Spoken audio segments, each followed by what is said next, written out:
وضو کی حالت میں اگر بیٹھے بیٹھے اونگ آ جائے تو وضو نہیں ٹوٹتا، ٹیک لگا کے آ جائے تو پھر وضو ٹوٹ جاتا ہے۔ اگر کوئی آدمی کہہ دیتا ہے کہ جی یہاں کا کھانا اچھا ہے، اس کی معنی توہین کرنا نہیں ہوتا، حالات ہیں۔ ایک ہوٹل میں کھانا اچھا پکا ہوا نہیں ہونے کا، اچھا نہیں ہے تو کیا ہو گیا؟ وہ توہین ہے نعوذ باللہ کہ مکہ مدینے کی کسی چیز کی عمدن توہین کرے اور اچھے کو برا کرے۔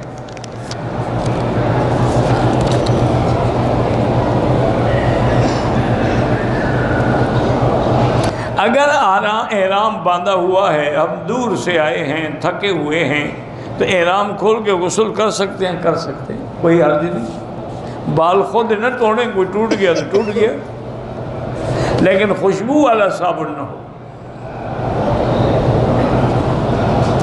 صفا مروہ کے بعد 2 رکعت پڑھنا ضروری نہیں ہے، بہرحال عورتیں پڑھتی ہیں تو عورتوں کا کیا ہے، عورت جو کچھ کسی کو دیکھے گی وہ کرے گی۔ حضور پاک نے نہیں پڑھی صفا مروہ دوڑنے کے بعد 2 رکعت، نہ صحابہ نے پڑھی۔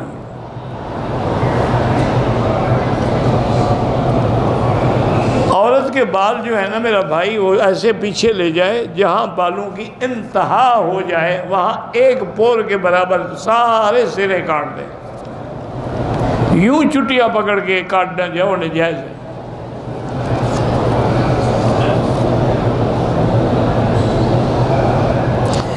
میرے پاؤں حرم کے فرش کی وجہ سے پھٹ جاتے ہیں، میں نے موزے جیسے نرم بوٹ بنائے ہیں، ٹھیک ہے، اگر وہ حلال پاک ہیں نماز بھی پڑھ سکتے ہیں، اس میں آپ طواف بھی کر سکتے ہیں۔ احرام کی حالت میں بیگ میں صابن پڑا تھا، ہاتھ لگ گیا، کچھ نہیں ہوتا۔ طواف کے دوران عورت کے جسم سے لگنا جو ہے عمدن اگر ہے نعوذ باللہ تو توبہ کرو، کہیں اللہ پاک کی پکڑ نہ آ جائے۔ اگر ویسے کوئی دھکا لگ گیا تو اللہ جانتا ہے نیتوں کو، انشاءاللہ پھر گناہ نہیں ہوگا۔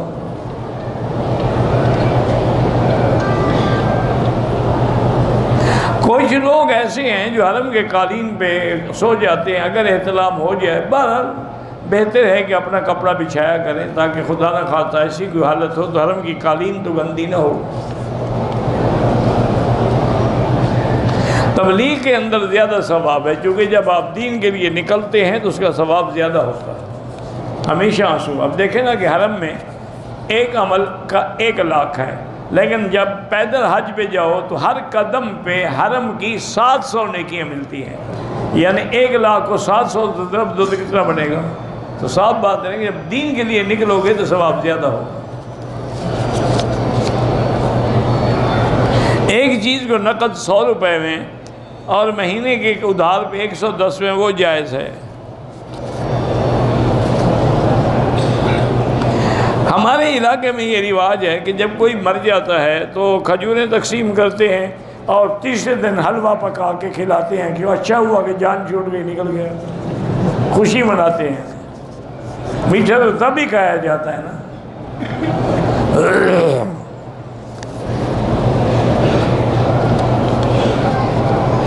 جب ہم عمرے پہ آتے ہیں لوگ کہتے ہیں مسجد کو دے دو، غریبوں کو دے دو، یہ اللہ کے ہاتھ میں ہے۔ اگر اللہ نے عمرہ لکھا ہے تو آپ آئیں گے، کوئی روک ہی نہیں سکتا۔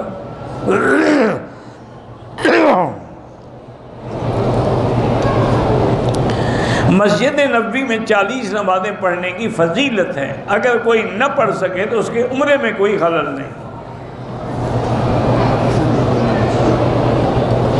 مزار کی شرعی حیثیت کہ قبر نہیں بنانی چاہیے، نہ پختہ نہ چونا لگائے نہ پتھر لگائے، کچی مٹی کی قبر ہونی چاہیے۔ اہل تشیعوں کی جہاں تقریریں ہوتی ہیں وہاں بالکل نہیں جانا چاہیے، کیونکہ گمراہ ہو جاؤ گے، علم تو ہے ہی نہیں نا۔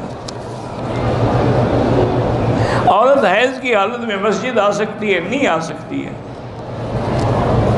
کسی شیعہ لڑکی سے نکاح نہ کریں تو بہتر ہے، تاکہ بعد میں اختلاف پیدا ہوتے ہیں۔ انڈر ویئر نکالنا بھول گیا، احرام عمرہ کر دیا، دم دینا پڑے گا، بالکل دینا پڑے گا۔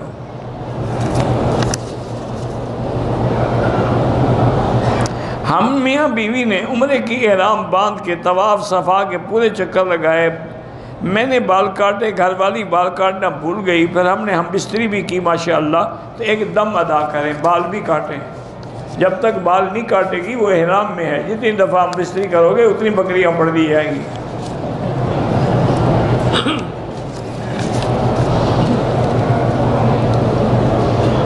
ایک عمرہ ہو گیا، دوسرے کرنے کا ارادہ ہے، مسجد عائشہ سے کر لو، جیرانہ سے کر لو۔ پیروں میں بہت درد ہے، بہرحال زمزم پی کے دعا کرو۔ مکہ مدینے میں لوگ عورتوں سے بدتمیزی سے پیش آتے ہیں، مجھے تو نہیں پتا کہ کیوں ایسا کرتے ہیں، کوئی وجہ ہوگی، ایسے کوئی پاگل تو نہیں ہو گیا۔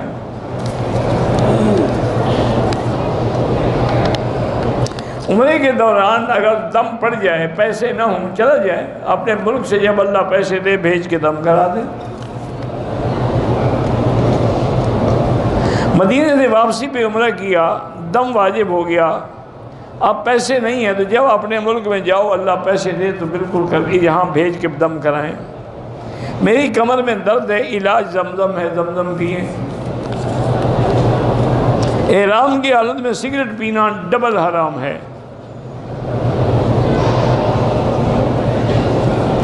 حضرت مولانا حسین مدنی رحمۃ اللہ علیہ، نہیں میں نے زمانہ ان کا نہیں دیکھا، نہ میں نے زیارت کی ہے۔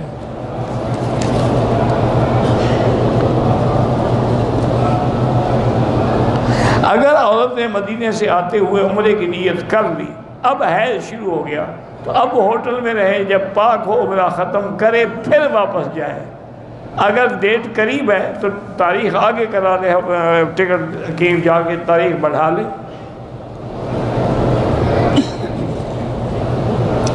بہرحال میں نے کبھی نہیں کہا کہ تمہاری اگر جوتیاں گم ہو جائیں تو جو حرم کے باہر پڑی اٹھا لو، اگر بیوی گم ہو جائے پھر کیا کرو؟ ایسے پتہ نہیں کیسے گھڑتے ہیں لوگ۔ میری فجر کی نمازیں قضا ہوئی ہیں تو بالکل نیت کیا کرو قضا فجر کی۔ اکیلے نماز پڑھ رہا تھا، فرض نماز تیسری یا چوتھی رکعت میں غلطی سے یا جان بوجھ کے بسم اللہ پڑھ لی، تو کیوں نہیں؟ آخر تو فاتحہ تو پڑھو گے نا، تیسری بھی یا چوتھی رکعت میں فرض ہوگا تب بھی فاتحہ تو پڑھو گے نا۔ سلف کا معنی ہے جو صحابہ کا دور گزر گیا وہ سلف ہے۔ ایک آدمی یزمان رہتا ہے، مکے آتا ہے، عمرہ واجب ہو جائے، بالکل جب مکے آتا ہے تو بغیر احرام کے نہیں آ سکتا۔ میرا بھائی نوکری کے لیے کوشش کر رہا ہے، اللہ آسان فرمائے، حسبنا اللہ و نعم الوکیل پڑھتا رہے۔ میرے بھائی کو شکر ہے، اللہ پاک شفا عطا فرمائے۔ بہرحال طب نبی میں یہی ہے کہ 2 چمچ بڑے کھانے والے نہار منہ خالص زیتون کے تیل کے پیے، رات کو 2 چمچ پیے، لیکن تیل زیتون ہو اور ایکسٹرا ورجن، یعنی پینے والا ہو، لگانے والا نہ ہو۔ میں نے احرام ادا کرنے سے پہلے بنین نکالا رہ گیا تھا، کچھ 5-10 ریال خیرات کر دیں۔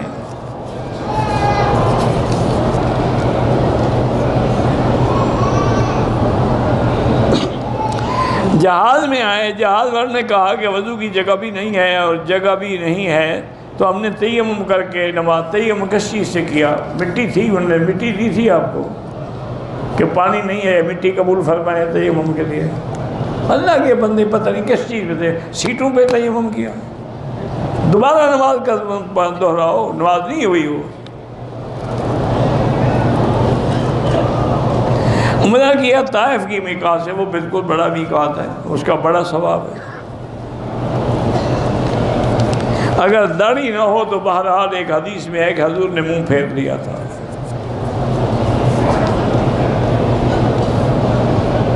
کافر کو میراث میں حصہ اس کو نہیں ملے گا، لا یرث المسلم والکافر۔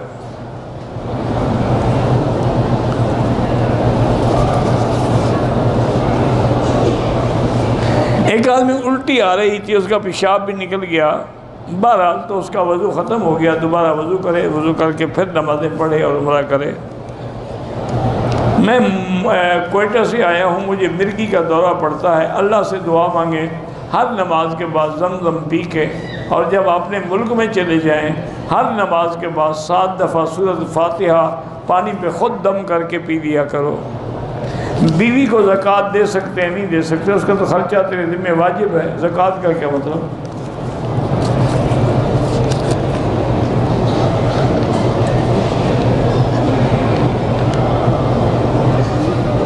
دو بہنیں ہیں، ان کا جھگڑا ہے، اللہ ان کو یہ اتفاق اور صلح کی توفیق عطا فرمائے۔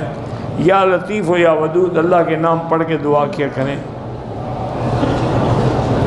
میں نے سعی کیا، بال کٹانے کے بغیر احرام کھول دیا، اب کیا کروں؟ بال بھی کٹاؤ، دم بھی ادا کرو۔ اگر بچے کی عمر بچے پر دم نہیں ہے،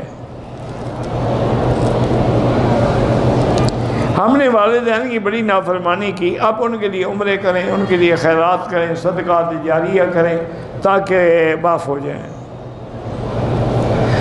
جو بھی قاری ظفر صاحب، جو بھی، اللہ سب کو حج اور عمرہ نصیب فرمائے۔ جنہوں نے بھی سلام بھیجا اللہ ان کو خوش رکھے۔ استخارے کے بعد خواب دیکھنا ضروری نہیں ہوتا، استخارہ کر پہ معاملہ اللہ پہ چھوڑ دو۔ شادی کے لیے 3 دفعہ روزانہ سورۃ الرحمن پڑھ کے دعا کیا کرو۔ جسمانی کمزوری بہت زیادہ ہو گئی ہے تو اس کے لیے طاقتور غذائیں کھاؤ۔ چھوٹی چھوٹی سی بات پہ دل ڈر جاتا ہے تو لا حول زیادہ پڑھا کرو، لا حول ولا قوت الا باللہ۔ پڑھائی میں دل نہیں لگتا، اس میں بھی یہی پڑھا کرو، لا حول ولا قوت الا باللہ۔ وادی جن جو مدینے میں ہے، میں نے نہ کبھی دیکھا ہے نہ گیا ہوں، مجھے نہیں پتا کیا ہے۔ اگر احرام کی چادر ٹھیک کرتے ہوئے سر پہ پڑ جائے کچھ نہیں ہوتا۔ بہرحال جو باہر کے ملکوں کا گوشت یہاں آتا ہے، افضل یہ ہے کہ نہ کھایا کریں۔ اگر آپ کو پیشاب کی تکلیف ہے تو احرام کی حالت میں نیچے کوئی کپڑا باندھ لیں یا پیمپل باندھ لیں۔ ہر عمرے کے بعد سر مڈانا ضروری ہے، بال ہوں یا نہ ہوں۔ جو لوگ فوت ہو گئے ان کے لیے طواف کر سکتے ہیں۔ میری بیوی کو کینسر، اللہ شفا عطا فرمائے۔ شادی کے لیے وہی وظیفہ ہے کہ 3 دفعہ سورۃ الرحمن پڑھ کے دعا کرے۔ ایک عمرہ یا ایک طواف ایک بندے کے لیے ہوتا ہے، کئی کے لیے نہیں ہوتا۔ میرے 3 بیٹے ہیں جو بولتے نہیں ہیں، اللہ سے ان کے لیے دعا کرو اور زمزم پلا کے دعا کرو۔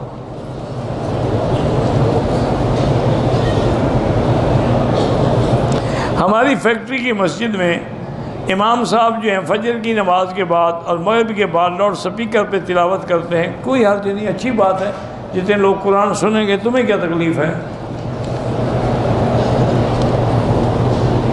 ایئرپورٹ سے 5 لیٹر پانی کی اجازت ہے تو زیادہ پانی آپ کارگو کے ذریعے بھیج دیں۔ نماز پڑھتے ہوئے کعبے پہ نظر نہ ڈالیں، سجدے کی جگہ پہ نظر ڈالیں۔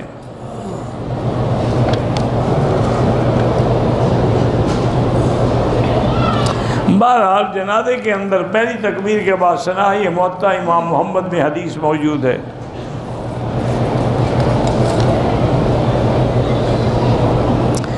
عمرے کے طواف کر کے طبیعت خراب ہو گئی، احرام باندھے رکھا، صبح صفا مروہ کیا، ٹھیک ہو گئی، کوئی بات نہیں۔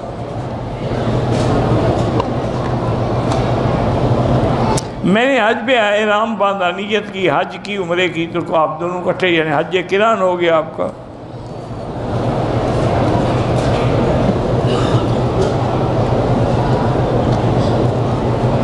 گھر میں چوری ہوئی ہے، گھر والوں کی تو کوئی چیز چوری نہیں ہوئی، صرف میرے پیسے چوری ہوئے ہیں، تو وہ اپنے گھر والوں نے ہی کیے ہیں، باہر سے چور مت ڈھونڈو۔ واللہ اعلم۔ اللہم صلی علی سیدنا محمد وعلی آل سیدنا محمد وبارک وسلم۔ یا حی یا قیوم یا ذا الجلال والاکرام، یا ذا الجلال والاکرام، یا ذا الجلال والاکرام۔ لا الہ الا اللہ الحلیم الکریم، سبحان رب العرش العظیم، الحمدللہ رب العالمین۔ اللہم انا نسألک باسمائک الحسنى وصفاتک العلیٰ، اللہم سلمنا ولا تسلمنا، ومنحنا ولا تمتحنا، اللہم اکرمنا ولا تہنا، اللہم زدنا ولا تنقصنا، اللہم اعطنا ولا تحرمنا، سرنا ولا تؤثر علینا، اللہم اجعلنا فی زمانک و امانک و احسانک، اللہم اجعلنا فی زمانک و امانک و احسانک، اللہم لا تجعلنا مصرتا للمازغین، لا تجعلنا عقدة للآخرین، لا تجعلنا فتنة للقوم الظالمین، اللہم انصر الاسلام والمسلمین، اللہم احفظ سائر بلاد المسلمین، هذا البلد الامین فاجعلها آمنا مطمئنا سخاء رخاء الى یوم الدین۔ یا اللہ بیماروں کو شفا عطا فرما، یا اللہ ہماری ظاہری باطنی روحانی جسمانی بیماریاں دور فرما، یا اللہ بے حیاؤں کو حیا عطا فرما، بے اولادوں کو اولاد صالح عطا فرما، جن کے گھروں میں بچیاں ہیں ان کے رشتے آسان فرما، یا اللہ پورے عالم میں جہاں مساجد ہیں، مدارس ہیں، دین کے ادارے ہیں، ان کی حفاظت فرما، یا اللہ علماء حقہ کی حفاظت فرما۔